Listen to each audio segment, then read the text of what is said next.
I'm not pregnant no more. Now she's trying to be a thought now.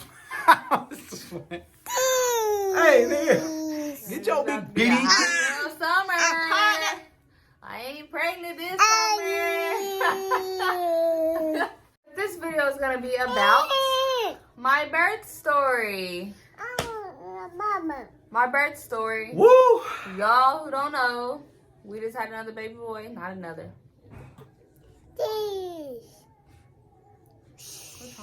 Go check. Go see. What was that? Ow! For those who don't know, that I was pregnant with a boy, and I had that boy. You had that boy. Damn. But I gave birth to a beautiful baby boy recently. My due date was January 29th, but he decided to come on the 16th, which is ironic because his birthday is January 16th and her birthday is December 16th. So he was like, that's, and he said that like before I went to the hospital, he was like, that'd be crazy if our son was born on the 16th. yeah, like today. And I was like, I don't think that'd happen. Yeah, and shibbolinks. I thought I was gonna have a long labor, long push, but over farting. His farce is ferocious. Yeah. Like since day one, they've been, but now they're worse. Yeah, they're worse. Like the other ones smell good compared to the ones that are. They smell good. I mean, they smell better. I really don't know where to start with this crazy story. It did not go how we expected at all. How we wanted it. I really wanted it to be as natural as possible. Like 1, supernatural. 2, comfortable. Yeah, comfortable. And then 3, I wanted it to be more intimate and personal for us this time versus the first time with Kinley. It wasn't like that. So this time, when we moved down here, I instantly started searching for doulas, midwives, any midwife hospitals, any place that I could deliver in the water or labor in the water. Anything natural, you name it, I was looking for it. So with us moving here, so at the end of my pregnancy, to Georgia, for the ones who don't know, we moved from Oklahoma to Atlanta on our own. No help. That's another story. Alone. But that's so it's just us. So thank you. But yeah, we pretty much like had it mapped out, like exactly how we want to do this whole birth situation thing. Me, oh my God, I really didn't care. So I just was like, look, as long as you happy, I'm happy. So that's what I was just trying to do, was make sure she got what she wanted, which was a comfortable, non-rushing, comfortable and non-rushing. Not stressful. Not stressful. I wanted us to be in a good space, yeah. Good energy. I wanted our son to be brought into a loving space of energy. There he is, Mr. Cockblocker. Nah, but just like I wanted him to be born into a world of remembrance. She got this on her mouth. Go wash it off. This time we wanted it to be more personal, more intimate. Wait. We wanted to be memorable this time. A lot of people that I asked, like, hey man, how was y'all's birth experience? I can't remember. Like, so I don't want to. We didn't want to go through that. Like, we had our first child, and we were like, damn, we wish we would have did this, that, and that. So now that we were blessed to have a second child, we was like, ooh, let's do all this stuff that we didn't do with our first child. And we tried to do that. Yeah. That shit went left. With this time, from the second pregnancy, we took everything from the first one, of what we didn't want to happen. We were trying to make sure it didn't happen this time. We was taking our learning experiences from the first pregnancy, applying it to the second one. Yeah. So we were trying, and then it just, I got depressed because it was just not going planned. Couldn't find everything I was looking for, I could not find. Or when I did find it, they said they were booked for pregnancies, or were too expensive, or didn't accept my insurance. So it was like I kept running into those 3 walls I kept running into. So I lost hope of having a natural birth, having the experience that we wanted. And it wasn't like we didn't try. We tried really hard. yes, I was stressing myself out looking. And then the doctor that I was going to, that we found, it was weird. I've never heard of this, but y'all can let us know if it's like this in y'all state. But like back at home in Oklahoma, for me, it's not like that. But here, they wanted me to be seen by all of the OBs, which was 3. I had to meet all of them for each different appointment, which I didn't like because I was already so far along, and they wanted me to meet all of them, and I just didn't like it because I felt like I was telling him, like, I might as well go to any hospital and have any doctor on call deliver my baby, because like I didn't get to develop a relationship or a bond with them. Trust. That's the main thing. Like I want to be able to trust that you're gonna do what we're asking, and not do the opposite. Because they made it seem like, because we told them what we want. We don't want to feel like we rushed. You know what I'm saying? We don't want to feel like we're just any other couple, just get in and get out. Like, obviously, like, I'm a male and I feel that, so I can't imagine the females that feel that way, especially by themselves, like, who have, like, no spouse or whatever, no husband, no anybody, just, like, I couldn't imagine that. So I started getting really depressed and losing hope of not getting the experience that I wanted this time for this pregnancy. It was just really difficult. But Brandon, he did really, really good of trying to make sure I stayed positive. And, he kept reminding me of the good things of, like, if it doesn't go this way, it'll be great. I was really far along. I forgot exactly how many weeks I was. And we walked in there and was expecting for me to be dilated to at least a 3 because of how big I was and all the, just overall the aches, the pains, and how low he was. If I sat down too long, like, I could feel his head like in my pelvic bone, behind my pubic bone, since forever. And so when he checked me and he says I'm not dilated, me and Brandon was shocked, super shocked, because it was not what we expected.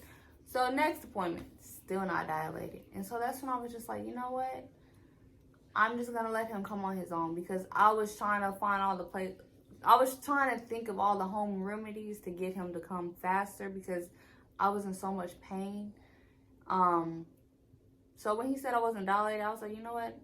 He's just gonna come on his own. So I was due on the 29th, and so my last appointment was on the 13th, and he decided to come and be born on the 16th. So we was not expecting that at all, because for one, remember, the doctor said I wasn't dilated or effaced. So I was expecting I was like, okay, I'm gonna end up being full term, which I didn't with my daughter. I had her 38 weeks and 4 days. With him, I was exactly 38 weeks even. So that night, that Wednesday night on the 15th, I started having contractions around like 8, or no, before that. I started timing my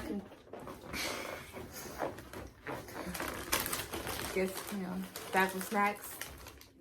And these best chips. I don't remember exactly when the contractions started. I know they.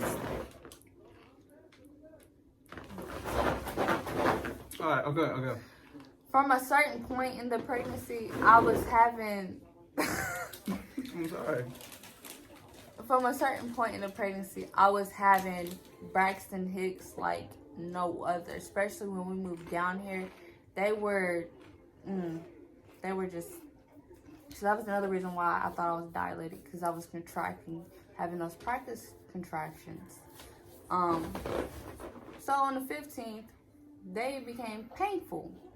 I'm starting to have actual cramps. Like, I'm like, okay, these might be legit. And I will put my 2 cents in. I was getting so annoyed, because I'm like, You been feeling like that? Like, I didn't take it as serious. Fellas, if your woman's pregnant, take everything she says serious. Sometimes. Everything. All the time. I have an app that when I time the contractions, it tells you when to pack your bag and go to the hospital. So that popped up 3 times. It was like, get ready to pack your bags. Or get ready to pack your bags and go to the hospital. Or call. So I was texting him, letting him know, like, hey, these are getting more painful. Throughout the day, the contractions just started getting way more painful. The Braxton Hicks turned into the real deal. And it was just me, my mom, and Kinley. And of all nights that I'm having these real contractions, he had to work graveyard shift at work. And I don't ever I hate work his graveyard. boss for this. I don't ever work graveyard shift. Never. Like, I think it had been like my second. It had been like my second time. Yeah. Second time working graves. It was a random night that his boss was like, you gotta work graveyard. So the night that I'm having these contractions, I'm like, okay, I need him here. He doesn't think I'm serious because he doesn't see how I am. But then I'm playing it off real cool. Me and my mom was actually watching Grey's Anatomy. My show. We was watching it, and I started timing them after around 9 p.m. I started timing the contractions, and I'm sitting there. I'm timing them. My mom don't know that I'm timing these contractions because I don't want her to panic. I don't want her to freak out. And I'm just like, okay, I'm going to see how long I can go along with this and see where this goes until I tell her, like, look, mama, this is the real deal. I'm sitting there, and we're like, okay, let's go to bed. And we tried. I got off. Yeah, well, I tried to go to bed. I still was timing the contractions. My mom and Kinley went to bed. She was in there. No, pretty almost. But I lay in the bed and I realized they're getting closer and way more intense. So I'm trying to get as much sleep as I can because then I just start getting the feeling like, okay, I'm gonna have to go to the hospital. So he didn't get off till like 4. He got home at like 4 in the morning. Yeah, it was funny because when I got home, you was in the bed, right? Yeah, I was in the bed. Yeah, she was in the laying bed. Down. And I'm like, oh yeah, that's when she told me. She was like, yeah, I'm having contractions. I get in the shower, I'm, doing my thizzle. I get out, it's a suitcase on the bed. Every light in the house is on. She got her little beach ball. I'm like, what the fuck happened? Like, clothes is everywhere. And she was just like, we going. In my head, I'm like, ooh, this the real deal. And then I'm like, it's the 16th. That would be too ironic.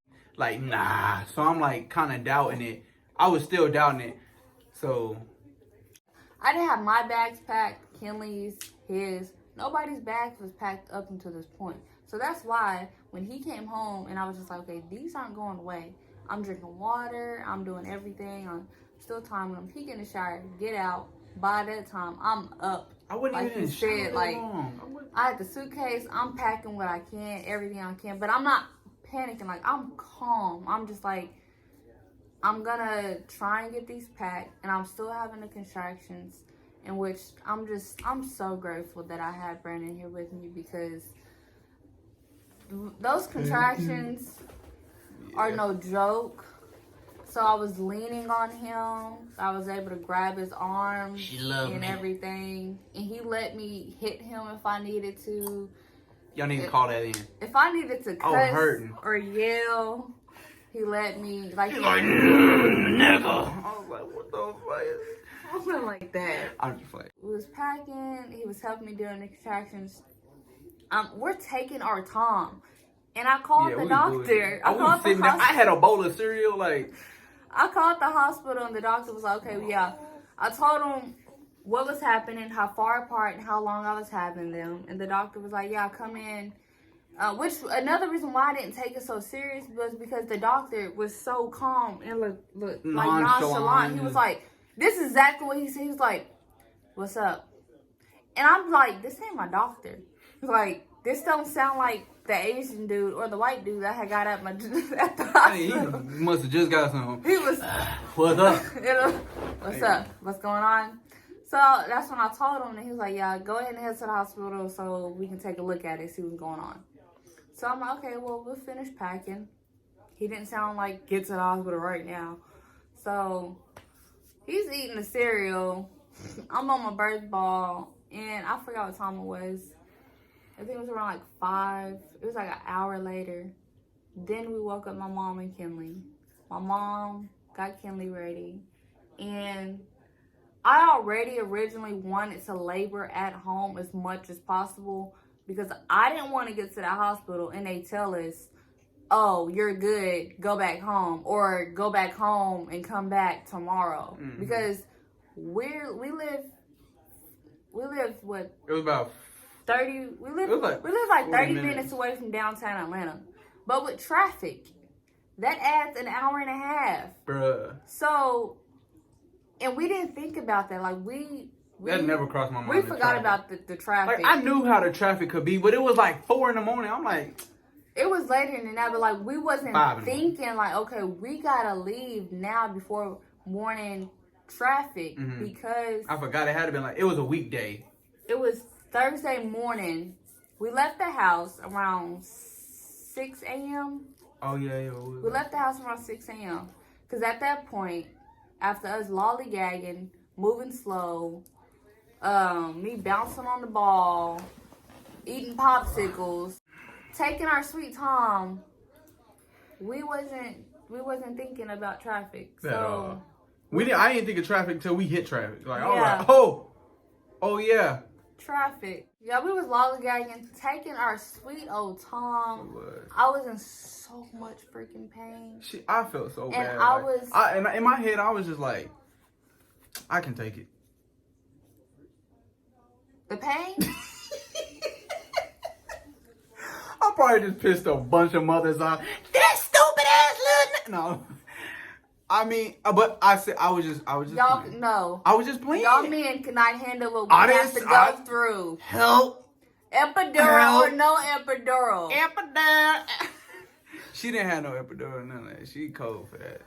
So, because like I said, I wanted to do as natural as possible. But the contractions will change your thought process. I was thinking like, boy, man, as soon as I get to this hospital, I am getting drugged up. But I stayed strong, and I was just like, no, I can push through. And like the main reason why I would get epidural is because my fear of being in labor for an extremely long time, days. Like I've heard, like my mom, she was in labor with one of us for like days. She was too tired to push. Dang. And it was just, she had traumatic with one of us, with a couple of us, but with all of us, damn. But, you know, you hear those stories and you're like, okay, I don't want us to go like that. So let me try my best in my power to make it go how I want us to go. Which, you know, we have no control of that. So, anyways, walking down the stairs, because we stay in an apartment, walking down the stairs, I think them stairs is what did it for me. Because after we was taking our sweet time, I was like, look, we gotta go. I'm ready to go. Like they were getting to that point. So we get in the truck. I could barely sit down because I felt like when I was sitting, like, hold on. This is my back. This is my butt. This is my vagina. Okay. I felt like his head was just right there. When we hit the highway, bruh, the traffic was at a stand still. And talk about pissing a pregnant person off.